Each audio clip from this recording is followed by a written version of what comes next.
नमस्कार, मैं हूं संजय शर्मा। आप देख रहे हैं 4PM न्यूज़ नेटवर्क। बहुत सालों बाद पता नहीं क्या हो रहा है गुजरात में। सारे राजनीतिक आकलन उल्टे पुल्टे हो जा रहे हैं। एक हादसा पूरे गुजरात की सीन बदल दे रहा है, गुजरात की चर्चा का विषय बदल दे रहा है, गुजरात की सोच बदल दे रहा है। मैं आज आपको बहुत डिटेल में गुजरात की राजनीति, मौजूदा दौर की बातें बताने जा रहा हूं। रिक्वेस्ट करूंगा ये पूरा वीडियो सुनिएगा, बीच में मत छोड़िएगा, क्योंकि आज आपको मैं गुजरात के काफी ऐसे तथ्य बताने जा रहा हूं, और गुजरात ही नहीं पूरे देश के ऐसे तथ्य बताने जा रहा हूं जिनको सुन के आप कहेंगे ये तो गलत है, ठीक नहीं है। गुजरात में पिछले 21 सालों से नरेंद्र मोदी जी प्रत्यक्ष या अप्रत्यक्ष रूप से सत्ता में बने हुए हैं। पहले मुख्यमंत्री थे, फिर प्रधानमंत्री हुए, लेकिन कहा जाता था कि जब वो प्रधानमंत्री भी हो गए हैं तब भी पीएमओ का एक बड़ा अफसर रिमोट से गुजरात चलाता है। फाइलें आती हैं गुजरात से, बड़े फैसलों की जानकारी आती है गुजरात से, और पीएमओ तय करता है कि क्या होना है और क्या नहीं होना। लेकिन पता नहीं क्यों जब से वो सत्ता में आए तब से वहां पुल टूटते रहते हैं। कभी दिलों के पुल टूटे हैं तो कभी नदी के पुल टूटे, कभी कभी तो विश्वास के पुल भी टूटे हैं गुजरात में। जब दिलों के पुल टूटे थे तब देश के प्रधानमंत्री अटल बिहारी वाजपेयी को गुजरात जाकर मोदी जी को राजधर्म की नसीहत देनी पड़ी। रही बात विश्वास के पुल की, तो इसका बेहतर जवाब गांधीनगर के पूर्व सांसद लाल कृष्ण आडवाणी ही दे सकते हैं। लेकिन अब जो नदी का पुल टूटा है उससे ज्यादा हृदय विदारक घटना तो कुछ हो ही नहीं सकती। आंखों में आंसू आ जाएंगे जब वो सीन देखेंगे, छोटे छोटे बच्चों की चप्पलें देखेंगे। कई परिवार जो वहां खुशियां मनाने गए थे, झूम रहे थे, कूद रहे थे, नाच रहे थे, एक झटके में लाशों में तब्दील हो गए। ये सब हुआ है 134 साल पुराने उस पुल के मेंटेनेंस की होला हवाली से, उसकी लापरवाही से। मेंटेनेंस भी कौन कर रहा था? वो आदमी कर रहा था जो इलेक्ट्रिक्स के पार्ट पुर्जों का कारोबार करता है। फिर सवाल उठता है कि पुल के रख रखाव की जिम्मेदारी इलेक्ट्रिक के पार्ट पुर्जे का कारोबार करने वाले को किसने दी? तो निश्चित तौर पर इसकी जिम्मेदारी वहां के पिछले 10 साल के तमाम सत्ताधीशों को लेनी पड़ेगी, चाहे वो नरेंद्र मोदी हो, आनंदीबेन पटेल हो, विजय रूपाणी हो, या फिर भूपेंद्र पटेल हो। लेकिन ये हिंदुस्तान है, जहां दुर्घटना की नैतिक जिम्मेदारी लेकर इस्तीफा देने के लाल बहादुर शास्त्री और नीतीश कुमार जैसे इक्के दुक्के उदाहरणों से आपको संतोष करना पड़ेगा। इस देश में कोई भी ऐसा नहीं है, कोई लिस्ट नहीं है। पिछले दिनों आपने देखा होगा, अर्थव्यवस्था सुधारने में नाकाम रहने की नैतिक जिम्मेदारी लेकर इस्तीफा देने वाली ब्रिटेन की प्राइम मिनिस्टर, इस तरह की कोई बात यहां सोची भी नहीं जा सकती। यहां तो जिंदा रहते हुए भी अपनी मूर्तियां लगवाने, अपने नाम पर स्टेडियम बनवाने का अमृत काल चल रहा है।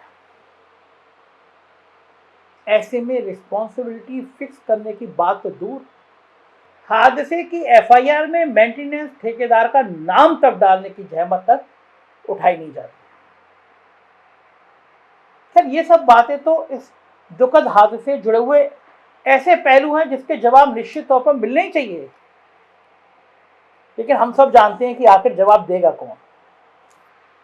ये वो भारत है जहां पे उत्तर प्रदेश में हाथरस की रेप पीड़िता की लाश तक उसके घर वालों को नहीं सौंपी गई, और तब भी लोगों के कानों पर जूं तक नहीं लग रही। पर आज हम इस दुखद हादसे के चुनावी प्रभाव की चर्चा कर रहे हैं। क्या देश के सर्वाधिक शहरीकृत राज्यों में से एक गुजरात का शहरी समाज इस प्रकार की भयानक लापरवाही के बावजूद भी सत्ताधारी दल के साथ अपनी निष्ठा बनाए रखेगा? मजबूरी है कि इस शहरी समाज की भावनाएं इस प्रकार की लापरवाही को बर्दाश्त करने की आदी नहीं रही। याद कीजिए दिल्ली का वो निर्भया कांड। इस कांड ने देश के शहरी मध्यम वर्ग की सबसे बड़ी स्टार शीला दीक्षित का स्टारडम खत्म करके रख दिया था। पूरे देश का शहरी मध्य वर्ग कांग्रेस के खिलाफ खड़ा हो गया था, क्योंकि वाकई वो एक बहुत जघन्य कृत्य था। लेकिन कल जो मोरेबी में हुआ, क्या उस जघन्य कृत्य को शहरी मध्य वर्ग बर्दाश्त कर लेगा? इन सब का जवाब आने वाले समय में मिलेगा। गुजरात के चुनाव की अभी तक हालांकि अधिकृत घोषणा नहीं हुई है। ये टीएन शेषन का चुनाव आयोग नहीं है। यहाँ पे इस चुनाव आयोग को गोदी आयोग का, जिस प्रकार गोदी मीडिया ऐसी गोदी आयोग होने के आरोप लग रहे हैं।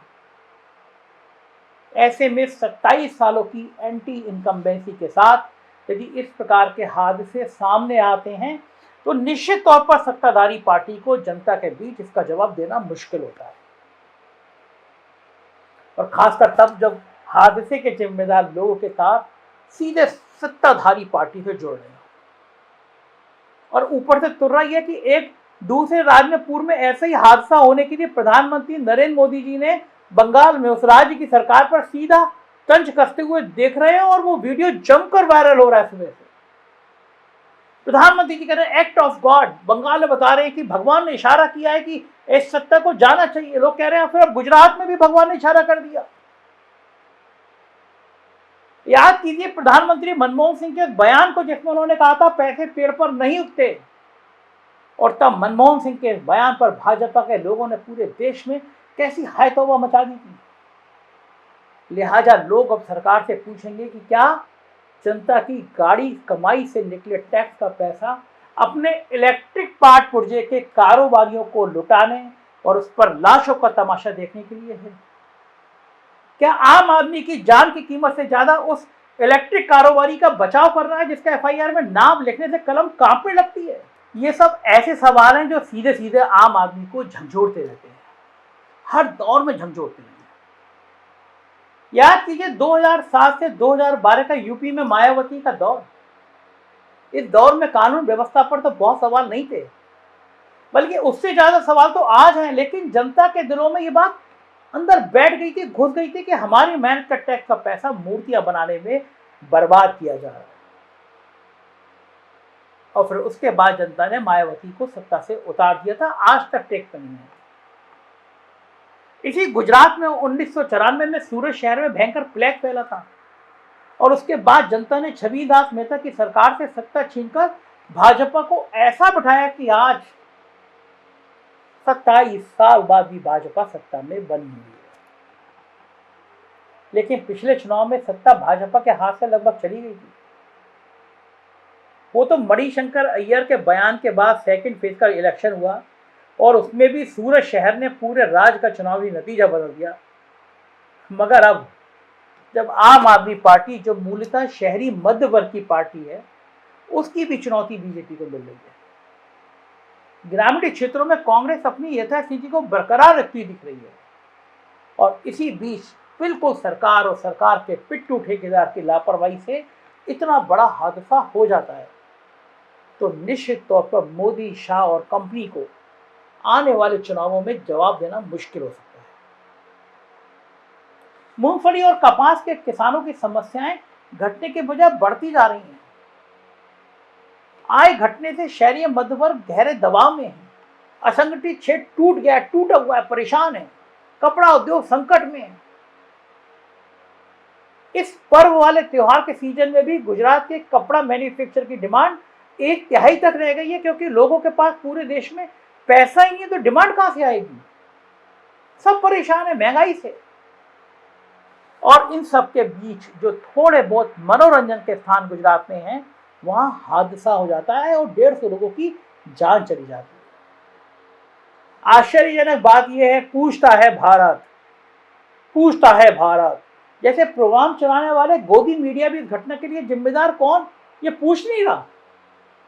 लेकिन गाना आपने सुना है ना, ये पब्लिक है, ये सब जानती है, अजी अंदर क्या है बाहर क्या है सब कुछ पहचानती है, ये पब्लिक। तो वाकई पब्लिक है जो सत्ता में बिठाती है और सत्ता में आने के लिए नगरी नगरी दौरे दौरे पदयात्रा करने के हालात भी बना देती है। इसलिए लोकतंत्र में जनता की जान से खेलने की कोशिश किसी भी पार्टी या सरकार को करने से बचना चाहिए, मैसेज नहीं देना चाहिए। आज लोग बड़े हैरान हैं, मैं सुबह फोटो देख रहा था, सरदार पटेल की जयंती है, नमन है, देश के महापुरुष है। गुजरात में इतना भव्य आयोजन, प्रधानमंत्री के फोटो वीडियो, फूल चढ़ा रहे हैं, पीछे से हवा आ रही है, फूल उड़ रहे हैं, मंच पूरा फूलों से भरा हुआ है। जिस राज्य में 150 लोग मर जाए एक हादसे में, उसके 24 घंटे के अंदर इतना भव्य आयोजन कोई कैसे कर सकता है? कोई कैसे राजनीतिक रैलियां कर सकता है? कोई कैसे सरकारी आयोजन में अपने बखान कर सकता है? आंख की शर्म होती है। दक्षिण कोरिया में एक हादसा हुआ था अभी 3 दिन पहले, हार्ट अटैक से 100 से ज्यादा लोग मर गए थे। राष्ट्राध्यक्ष ने कहा कि हम इसकी नैतिक जिम्मेदारी लेते हैं, राष्ट्रीय ध्वज झुका दिए गए, राष्ट्रीय शोक घोषित कर दिया गया।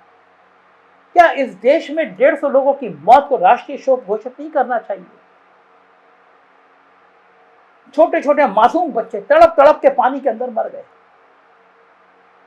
क्या ये पूछना नहीं चाहिए कि इस पुल की मेंटेनेंस का ठेका बल्ब और रॉड बनाने, ट्यूबलाइट बनाने वाली कंपनी को क्यों दे दिया गया? सारे ठेके ऐसे दे दिए जाते हैं, अंबानी और अडानी को दे दिए जाते हैं। क्या ये सवाल देश की जनता को नहीं करना चाहिए? क्या पूंजी का निवेश, पूंजी का प्रवाह, पूंजी कमाने की ताकत क्या लाशों के ऊपर होनी चाहिए? लाशों के महल में नींद कैसे आए? गुजरात के लोग सवाल नहीं पूछेंगे, गुजरात के लोग इस विकास मॉडल की बात नहीं करेंगे, गुजरात के लोग याद नहीं करेंगे कि 5 साल पहले जब गुजरात में चुनाव हुआ तो एक ऐसा ही भव्य आयोजन गोदी मीडिया ने दिखाया था कि समुद्र में पानी के ऊपर कैसे बोट हवाई जहाज की तरह बनती है, हवाई जहाज कैसे बोट में कन्वर्ट हो जाता है। याद है ना आपको? 5 साल बन गए, उसके बाद किसी ने नहीं देखा कि कहां वो हवाई जहाज है, कहां वो बोट है।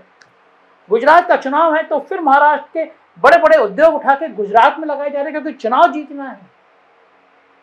लेकिन एक्ट ऑफ गॉड, प्रधानमंत्री के शब्द, गुजरात में भूकंप ले आया है, इतना बड़ा भूकंप जिसकी उम्मीद ना गुजरात के मुख्यमंत्री को थी, ना अमित शाह को थी और ना नरेंद्र मोदी। क्या होगा गुजरात की राजनीति पे हम निगाह बनाए रखेंगे। आप देखते रहिए 4 PM। यही चैनल है जो गोदी मीडिया नहीं है, खरी खरी बोलता है। उत्तर प्रदेश की खबरें देखना हो तो दूसरा चैनल हमारा 4 PM यूपी, और बिहार की खबरें देखना हो तो 4 PM बिहार। सब्सक्राइब करिएगा। शुक्रिया, थैंक यू।